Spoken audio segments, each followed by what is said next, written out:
One of the biggest struggles I had when it came to losing weight for good was not necessarily the food that I was eating or the movement that I was doing. Although those did play a role, they probably weren't my biggest challenge. And I find this to be true with most of the women who we help in our coaching program.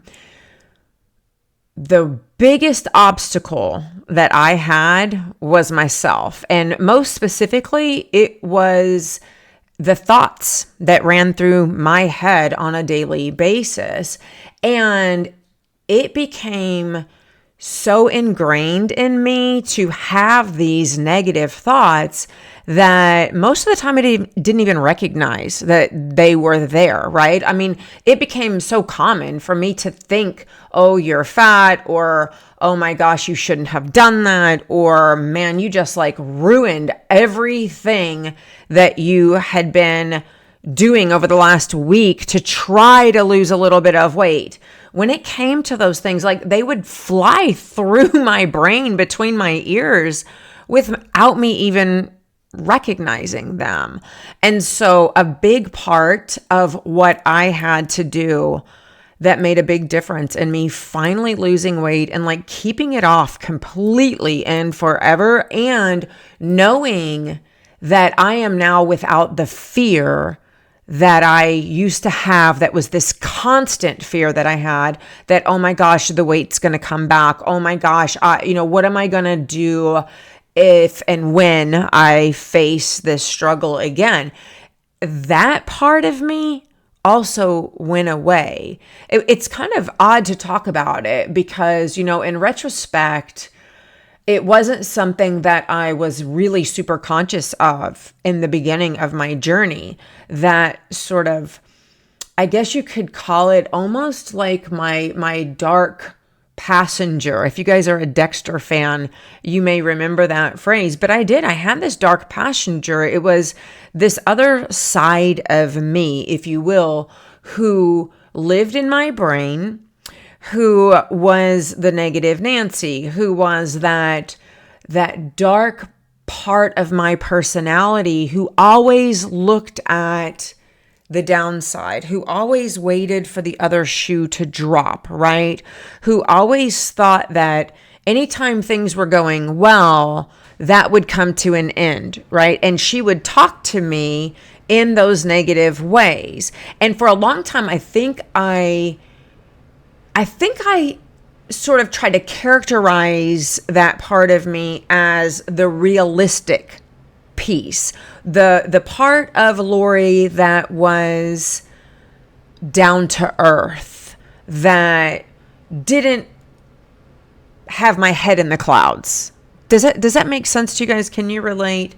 The reality was that part of me was a chunk of what I used to self-sabotage. And when I talk to women about the challenges that they have, I hear some version of this play out all the time, right?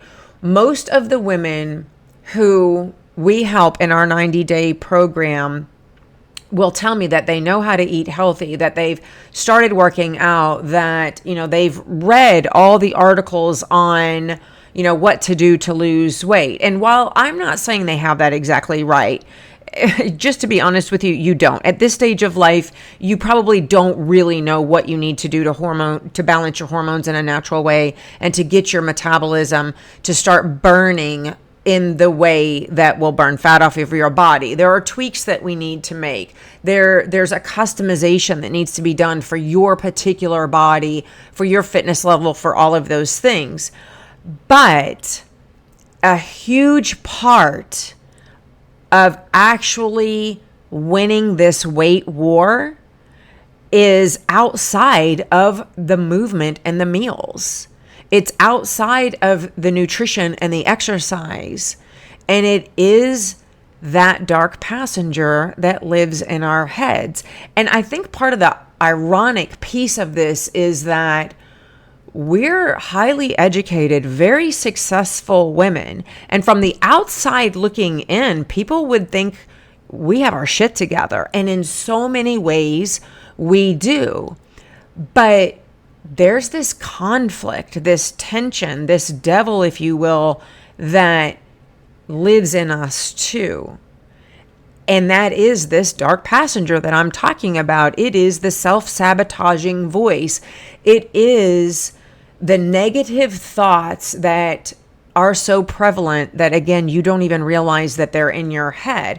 I talked with a client just this week, and she has had this battle for so long, and it is a huge part of what has been keeping her from being able to make progress.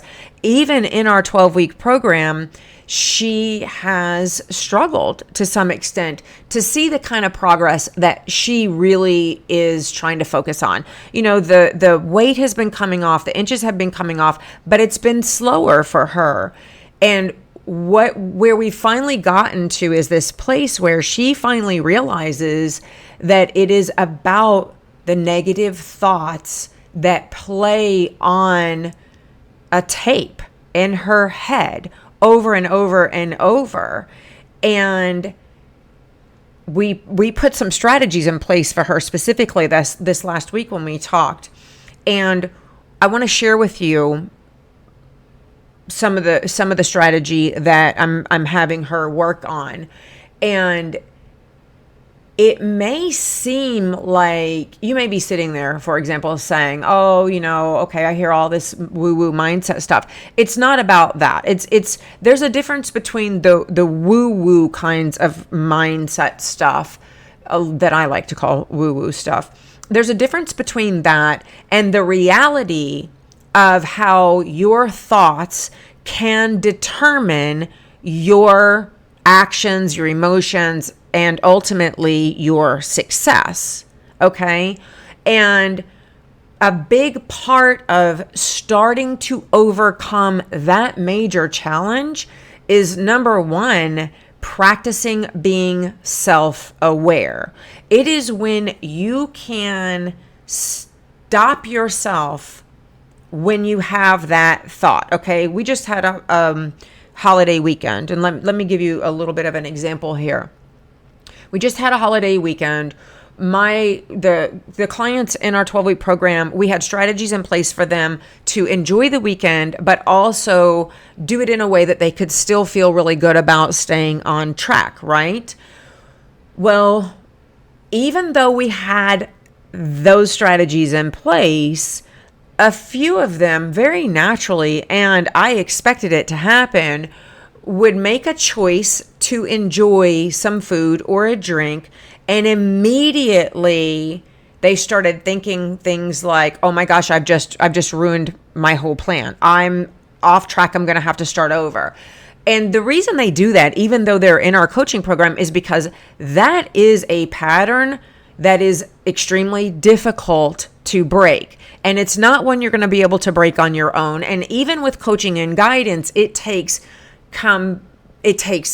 constant support, and it takes repeatedly practicing the strategies to cut that out, to change it, right?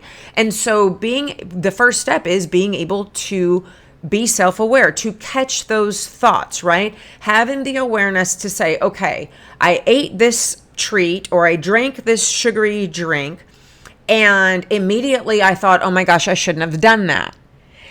When you say my thoughts were, oh my gosh, I shouldn't have done that, that is a major change that moves you forward.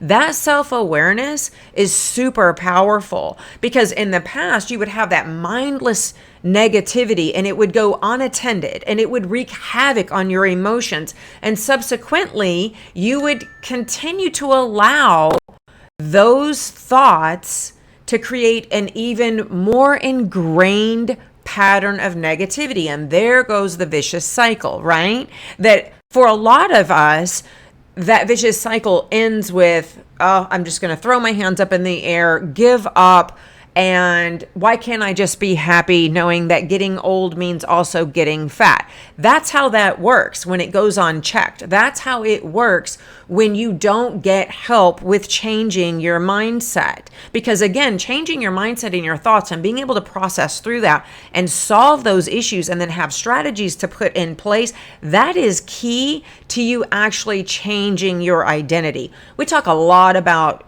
making lifestyle changes, so much so it's become cliche. Women will come to me and say, I know I need to make a real lifestyle change, not go on a diet. There's a big difference in saying that and actually understanding and getting help with making that change and knowing what it actually means. Changing your lifestyle actually means changing who you are, changing your identity, becoming the person who no longer thinks and feels and chooses to act in the way that your previous self thought and felt and chose to act, right? And so it is a huge step, again, to become self-aware. And then instead of allowing that pattern of negativity to wreak havoc in your brain, you become aware and you consciously take action to pull that negative story apart from the facts. The facts are you chose to have a treat. You chose to eat the brownie. You chose to drink the pina colada. You reined in the story, the narrative that you have packed around those thoughts of how the pina colada made you a failure on your diet again, right? You change that to the facts are, I chose to have a pina colada. I am going to succeed in changing my lifestyle and who I am and how I behave because I am determined and I can do this. And now I have the support and the tools to move forward and actually make that happen for myself this time. Then when you do that, you are able to take action that is actually aligned with your goals. So I chose to have the pina colada yesterday. I enjoyed it, but I know that that treat is nothing more than a choice to have a treat. And the action now that I'm taking moving forward is today I'm going to be very well aware of what I eat. I'm going to drink a lot more water, and I have prepared and planned for what my lunch is going to be and what my dinner is going to be today. That's taking action in alignment with your goals. And that kind of strategy in place that you practice over and over with the support of a coach, that's exactly how you change your mindset. That is how you change your identity, and that is how you succeed. Again, it doesn't happen overnight. It doesn't happen with catching those thoughts one time. You've spent a lifetime, most likely, with that dark passenger in your head. You're not going to get rid of her or even be able to effectively manage her overnight or even in a week. It takes consistency, support, and proven strategy that you can employ when your dark passenger speaks up. So I'm going to kind of end here with a little bit of the nitty gritty and a quick strategy that you can use in addition to what I've shared here today. These are the things that help my clients, like the one that I just shared with you, make real change. Hundreds of women have gone through this program, and it is proven to change their lives. A year later, 2 years later, 5 years later, 6 years later, they still have kept the weight off. They still are living their new healthy identity on a regular basis. They still are enjoying life and being healthy and happy. You can do that. You absolutely can. So here's a real quick, and this is not something I created myself. In fact, I kind of stole it, borrowed it from a colleague who's a very smart colleague of mine and tweaked it to employ it as a strategy for our clients. Okay, so here are 3 steps that you can use to stop that dark passenger talk. These are steps that we have our clients employ on a regular basis and practice this so that they can choose thoughts and actions that are much more in line with the goals that they have. And ultimately, it helps them to make progress. So the 3 steps are stop, reframe, and create. So you're practicing the self-awareness that I talk about, right? You do something that you wish you hadn't done, or you think something that's more negative and you really know that you need to stop that talk, right? So for example, let's say you come home from work and you are ravished and you eat an entire bag of chips while you cook dinner.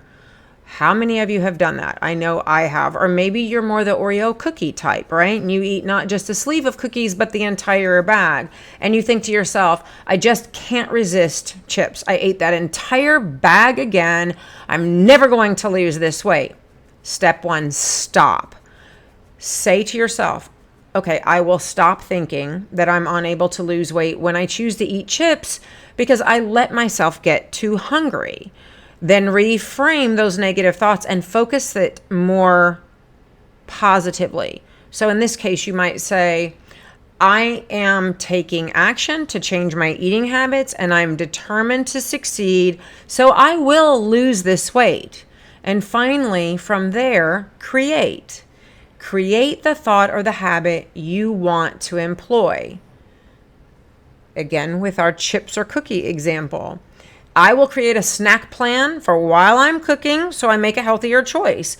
I'll do that by taking peanut butter and apple for my ride home, or I'll have that already ready in the refrigerator so while I'm cooking I can munch on that instead of giving into the temptation of the chips or the cookies, all right? If you use and practice these 3 steps, you will help yourself stop doing all of that negative talk that leads to you quitting on yourself. You can change your habits and your thoughts in a very purposeful and meaningful way.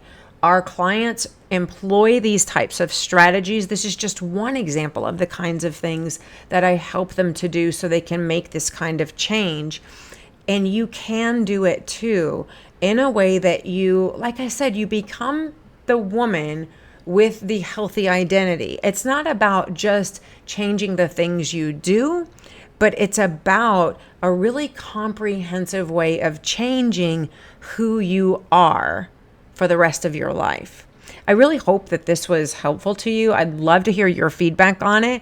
Give these 3 steps a try this week. Let me know how it works out for you. Thanks so much for being here with me this week. I will see you right back here next week.